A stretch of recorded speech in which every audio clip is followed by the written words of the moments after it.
It's been dry so far this week, but thunderstorms return here as soon as this weekend. And while we could use some of that rain after the dry stretch we've had, others need it much more than we do. Local 12 meteorologist Brandon Orr is in the studio right now. He has more on the extreme drought across the Pacific coast. Brandon.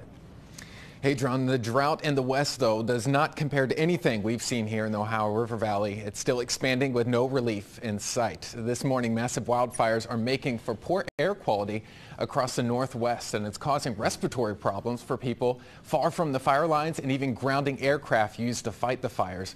The problem is worse in the morning because the temperature lowers overnight and the smoke settles pretty close to the ground. And you know the masks that people use to fend off germs, we see those in the hospitals and such. They don't keep out fine particulate, so people are being told just to stay indoors. It's so hard for us, I think, to relate to what those people must be going through out there with all that smoke and fire. Yeah, and there's thunderstorms expected later on this afternoon, which you would think would be a good thing. Yeah. But the problem is they don't have a lot of rainfall with the thunderstorms. We call them dry thunderstorms. Yeah. And they have a lot of lightning. They're just exactly lightning, right. Cloud to ground lightning starts more Jeez. wildfires. That's what we're expecting later That's today. awful. That is terrible.